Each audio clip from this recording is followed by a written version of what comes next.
కొబ్బరి చిప్పలున్నాయండి. ఆ కొబ్బరి చిప్పలతో ఏదో ఒకటి చేసుకుంటే బావుంటుంది కదా! అందుకే కొబ్బరి చిప్పలు తీసుకున్నానండి. ఈ చిన్న ఈ ముక్కల్ని ఇంకా చిన్న చిన్న పీసెస్‌గా చేసుకొని మిక్సీ యేసుకుంటానండి. తురిమితే బావుంటుంది. బట్ తురమటానికి కూడా టైం లేదు. ఓకేనా అండి? అందుకే నేను చిన్న చిన్న పీసెస్‌గా చేసుకొని మిక్సీలో వేసుకుంటానండి. ఓకే. ఇవిగోండి కొబ్బరి చిన్న చిన్న పీసెస్‌గా చేశాను. మిక్సీ జార్‌లో వేశాను. ఇప్పుడు ఇది మిక్సీ వేసేసుకుందామండి. ఓకే. ఇదిగోండి మిక్సీ వేసేసాను. చూసారా? చక్కగా మిక్సీ చేసేటప్పటికి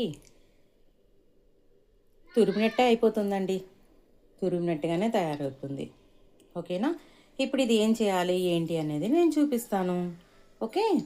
మనం మిక్సీ చేసుకున్న ఈ కొబ్బరి మొత్తాన్ని బాండీలో వేసేసుకుందామండి. ఓకే.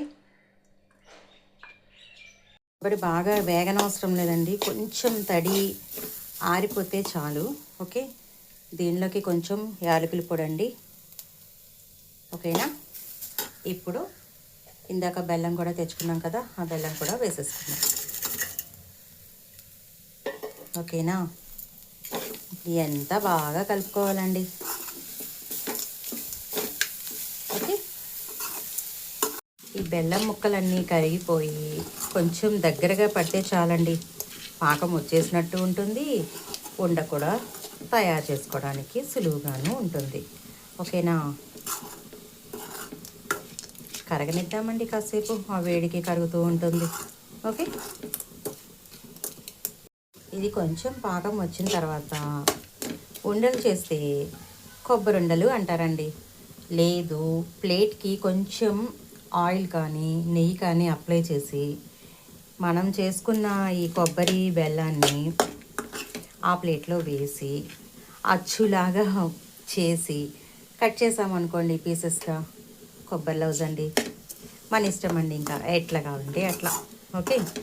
అలా కావాలంటే అలా చేసుకుందాం, ఇలా కావాలంటే ఇలా చేసుకుందాం. ఇప్పుడైతే నేను కొబ్బరి లౌజ్ లాగా కొబ్బరి ఉండల్లాగా చేద్దాం అనుకుంటున్నాను. అందుకే ప్రిపేర్ చేస్తున్నాను. ఓకేనా?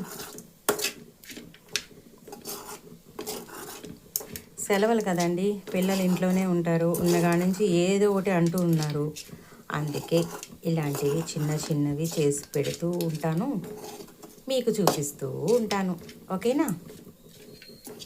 చూసారా, కలర్ చేంజ్ అవుతుంది కదా. ఈ బెల్లం ముక్కలు కూడా కొంచెం కరగాలండి.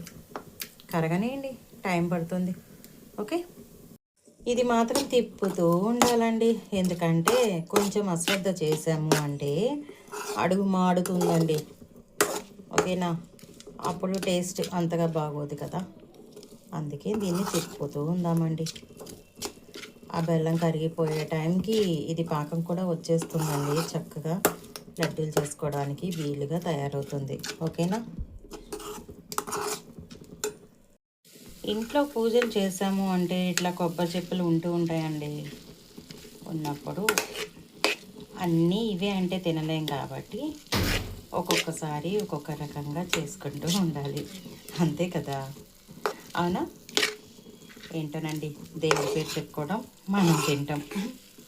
అంతే అంతే. పేరుకి దేవుడికి పెడుతున్నాం, దేవుడికి చేస్తున్నాం అంటాం. కానీ దేవుడు వచ్చి తింటున్నాడా? లేదు కదా. దేవుడి పేరు చెప్పుకొని దేవుడి ప్రసాదం అని చెప్పి మనమే తింటున్నాం కదా. చూసారా, ఇంకా చిన్న చిన్న పీసెస్ ఉన్నాయండి, బెల్లం పీసెస్. ఓకే. ఇదంతా కూడా కరగనిద్దామండి. టైం పడుతుంది కొంచెం. ఓకే. కానీ తిప్పుకుంటూ ఉండాలండి. ఓకేనా? అయిపోయిందండి. ఇదంతా దగ్గర పడింది కదా. కొంచెం పాకంగా తగులుతూ ఉంటే చాలు. ఓకేనా? ఇంకా స్టవ్ ఆఫ్ చేసేసుకుందాం. ఇవి లడ్డు కింద చేసేసుకుందాం. ఓకేనా? కొబ్బరి ఉండలు రెడీ చేసేసుకుందామండి. ఓకే. చూసారా? ఓకే. ఇప్పుడైతే కొంచెం చల్లారినాక నేను లడ్డు చేస్తానండి. కొంచెం వేడి చల్లారాలన్నాను కదండి, కొంచెం చల్లారింది. మనకి ఏ సైజులో అయితే కావాలో ఆ సైజులో తీసుకొని లడ్డూలాగా చేసుకోవడమేనండి. ఓకేనా.